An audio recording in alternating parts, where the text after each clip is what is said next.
Hello students, welcome to the Pole Science of Class 11 Arts, and today we will proceed with the remaining important points related to chapter number 4 Executive. So in the previous class we discussed about the points related to the legislature, the executive, and we also discussed about the president and the vice president. The president, being the nominal head, enjoys the right to be informed of all important matters and functioning of the Council of Ministers. The Prime Minister is assisted by the Council of Ministers and advises the President on all important matters.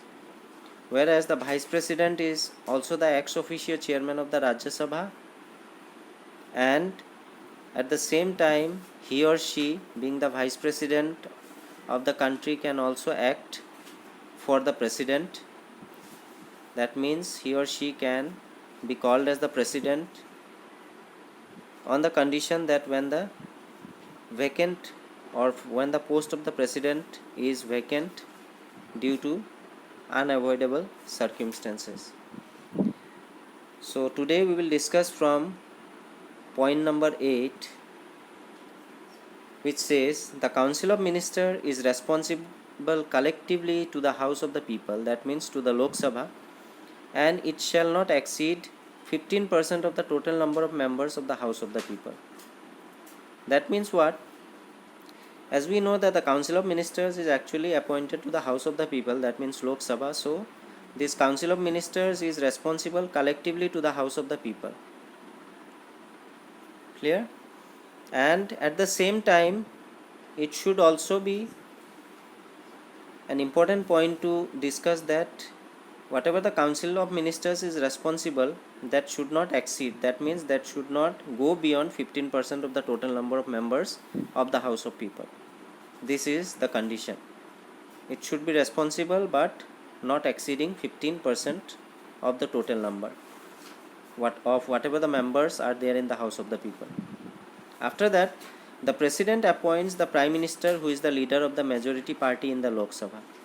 And when the party that gets the majority wants to form the government, and if suppose that particular party or coalition party that has formed the majority, after forming the majority, after proving the majority, that particular party with its leader who will be elected as Prime Minister, this Prime Minister will be appointed by whom? The President.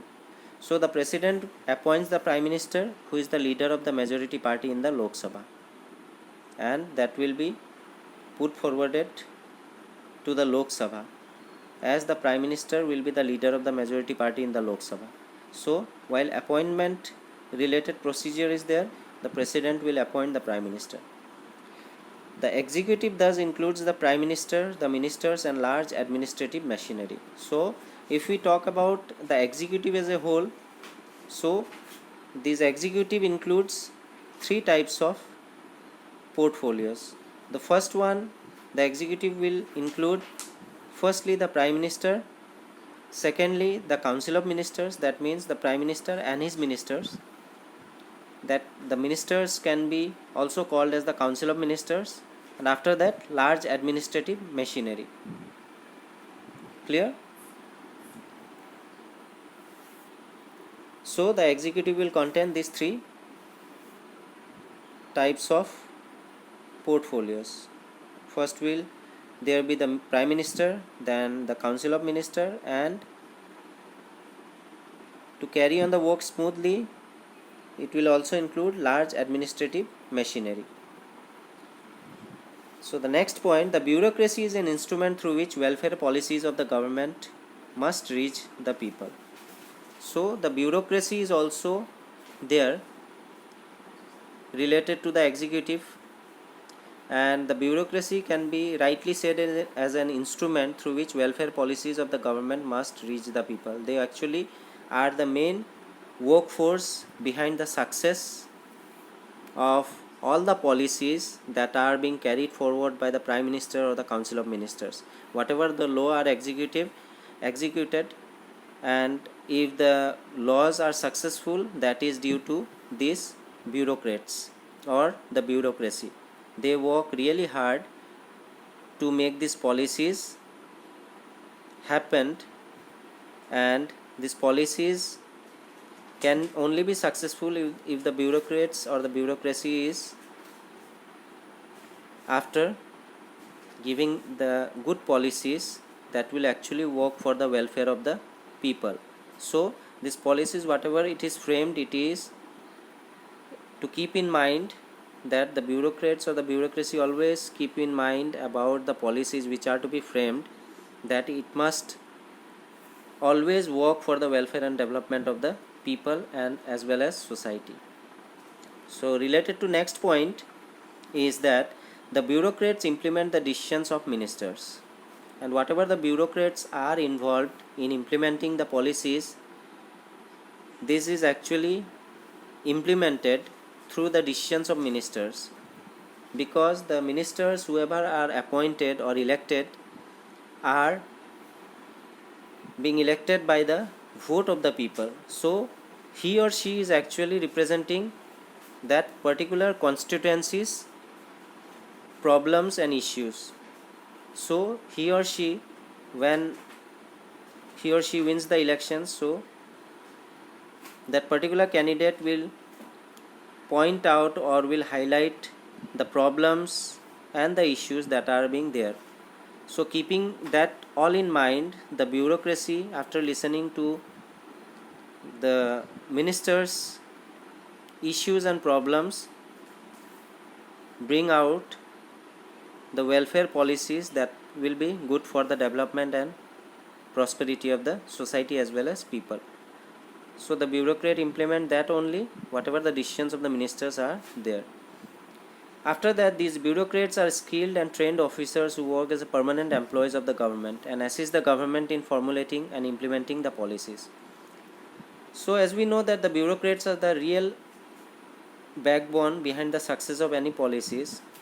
So talking about these bureaucrats, who are these bureaucrats? These bureaucrats are actually skilled and trained officers that can be related to Indian administrative services also, IAS also, IPS also. So all these bureaucrats are very skilled and trained officers. So whoever the people are involved or are included in the bureaucrats are very skilled people, and they are very trained persons, or you can say they are very skilled and trained officers also.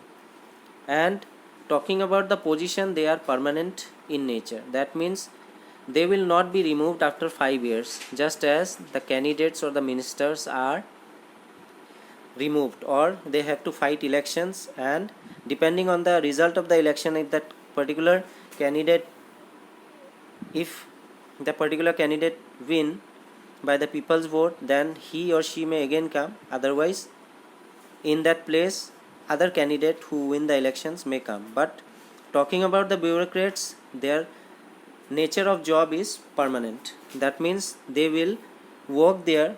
Whoever the ministers come, they will work there as a permanent employee, because of the fact that they are skilled and trained officers, and they will keep on giving their best work, and they will work for the welfare policies, keeping in mind about the development and welfare of the society as well as people.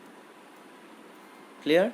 And will assist the government in formulating and implementing the policies. So these bureaucrats, who are very skilled and trained officers, they are permanent employees also, and they will work mainly for formulating and implementing the policies. They will guide the ministers, and they will give the ideas by which any policies that are being formulated and implemented in the country for the welfare of the people, that formulation and implementation of the policy should be